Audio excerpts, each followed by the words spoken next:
Salut, c'est Stéphane Edouard. Alors aujourd'hui, on se fait... Bon, d'abord, on se fait un petit zoom pour être net. Voilà.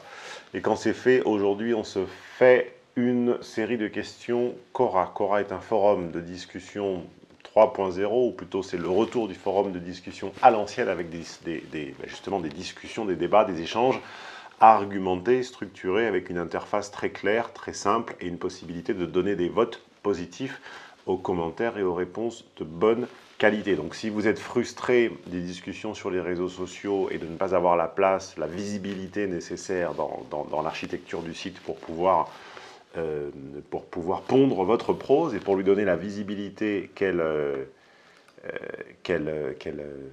mérite, eh bien, direction Quora. Alors, ce soir, je réponds...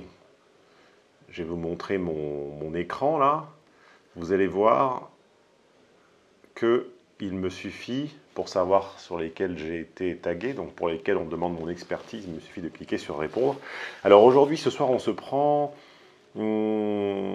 à quel degré doit-on prendre en compte les actes virtuels de son compagnon vers d'autres femmes? Entre parenthèses, exemple de like de photos récurrents. Est-ce une envie de réalité avec la personne concernée? Une alerte, une pratique actuelle anodine? Oui, alors cette lectrice, dont je n'ai pas le nom directement, bon, je pourrais cliquer sur la question, mais à la limite, peu importe. Cette lectrice, finalement, remet au goût du jour, via Quora, une thématique finalement assez intemporelle, qui est quelle est la déclinaison pragmatique, tragique, d'un concept utopique qui s'appelle l'amour ou la relation, le couple exogame monogamique. C'est-à-dire comment, une fois vous connaissez la phrase de Marivaux, laissons là l'amour et soyons bons amis, réplique à laquelle l'autre répond, ton petit traité n'est composé là que de 2 clauses impossibles. Eh bien, l'amour, le couple parfaitement exogamique, monogamique, et parfaitement, où il n'y aurait pas une œillade, un regard qui sortirait ou qui échapperait à l'emprise toute puissante de l'attraction de son partenaire unique, le couple où on ne fermerait jamais les yeux en pensant à une autre, le couple où on ne se laisserait jamais captivé, subjugué, attiré par la beauté, l'attrait ou l'influence d'une autre personne. Tout ceci évidemment n'existe pas, et il faut toujours se demander, en face d'un postulat, quelle est sa déclinaison dans le réel. En face d'un postulat psychique, comment on l'applique. En face d'un concept, à quoi ressemble le concept incarné. En face d'une utopie, à quoi ressemble la version pragmatique. La version pragmatique du couple, c'est qu'évidemment, de façon totalement indépendante de son intérêt réel et sincère pour sa partenaire, l'homme va avoir tendance, pour des raisons que tout le monde connaît, globalement évolutionnaires, grandement évolutionnaires, l'homme va avoir tendance à évidemment, on va dire, avoir une activité visuelle de plus en plus accrue au fur et à mesure qu'il s'habitue et qu'il s'accoutume à sa partenaire, en cours. Hein. Les expériences ont montré, par exemple, en psychologie sociale, qu'un homme qui venait de conclure plusieurs rapports sexuels avec sa propre partenaire avait finalement une libido en berne. Il avait comme ça une phase... je ne sais jamais plus comment elle s'appelle en médecine, cette phase, le nom commence par R, là, un peu la phase de rémission, la phase où le désir doit un petit peu se remonter les manches, se reposer, se ressourcer pour rejaillir. Eh bien, en réalité, on diminue cette phase par 2, par 3, par 4 en présence d'une autre partenaire. Hein. L'homme connaît la lassitude physiologique de sa partenaire très rapidement. Alors, dans ces conditions-là, comment interpréter des likes sur Facebook? Comment interpréter qu'un compagnon, à défaut de commettre objectivement l'adultère, eh bien, puisse, comme ça, sans volonté de nuire ou sans volonté de heurter, comment interpréter qu'il puisse se laisser la liberté voilà, de contempler quelques photos sur Internet, voire d'essayer d'interagir avec elles. Mais moi, je vais vous raconter en guise de tout, en guise et plutôt même en guise, en substitution exceptionnellement à tout concept, à toute idée, je vais vous raconter une anecdote personnelle. Et nous allons clore là-dessus car elle résume tout. Tout est en elle.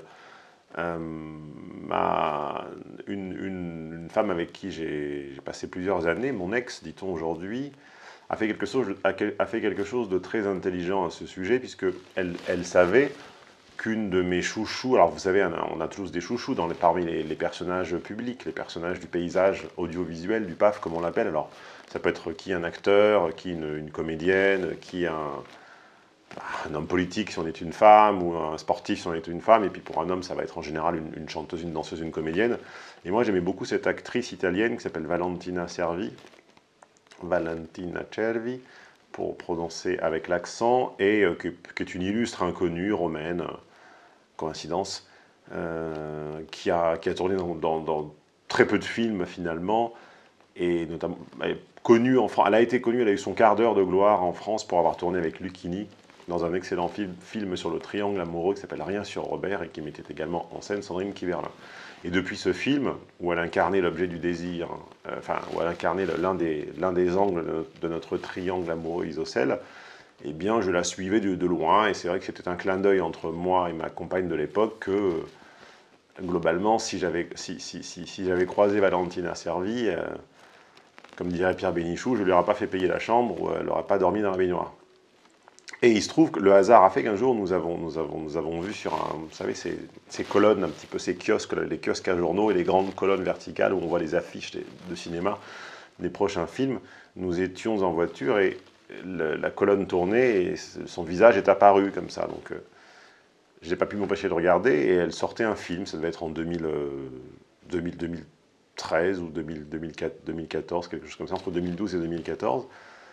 Et donc elle sortait un film, elle jouait dans un film à sortir, et la grande intelligence de mon ex à l'époque a été alors évidemment option A, faire semblant d'avoir rien vu, mauvaise option. Option B, m'interdire comme ça arbitrairement, artificiellement de regarder ce film. Bon, ce que j'aurais fait, si ça l'avait vraiment heurté, je ne serais pas allé voir ce film, j'en serais pas mort. Mais elle a fait quelque chose de beaucoup plus intelligent émotionnellement et socialement, qui a été de m'accompagner au film. Hein. C'est-à-dire qu'elle elle a accompagné.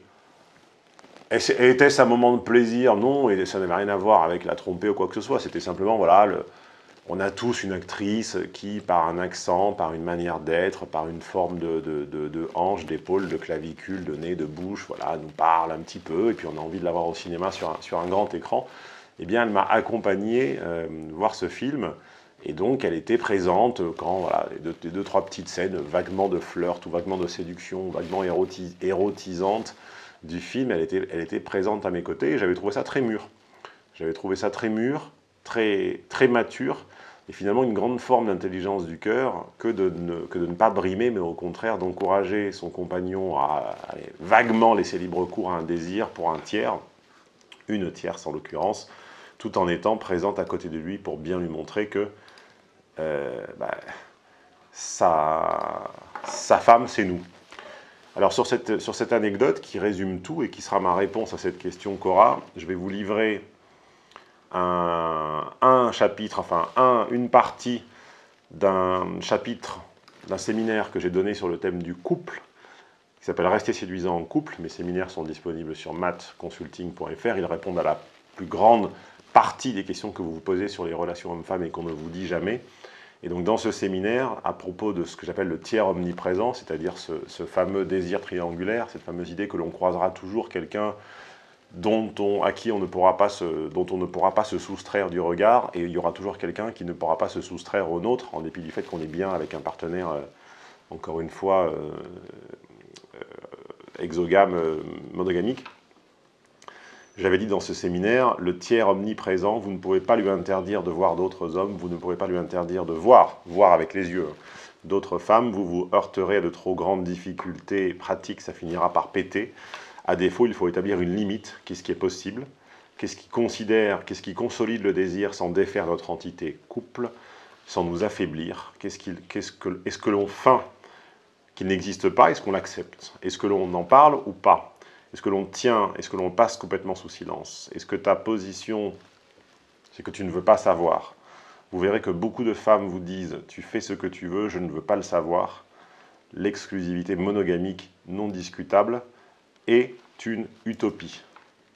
Voilà, réponse sous la forme d'une anecdote personnelle et d'un extrait de séminaire à cette problématique du tiers omniprésent.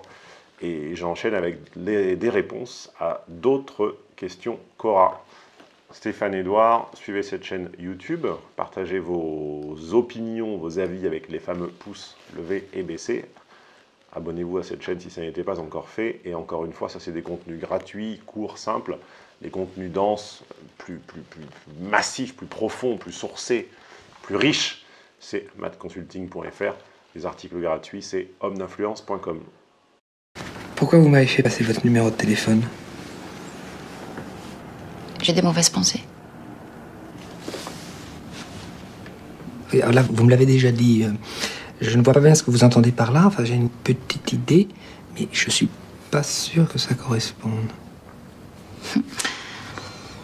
Vous pouvez faire de moi tout ce que vous voulez. Ah. Ça correspond?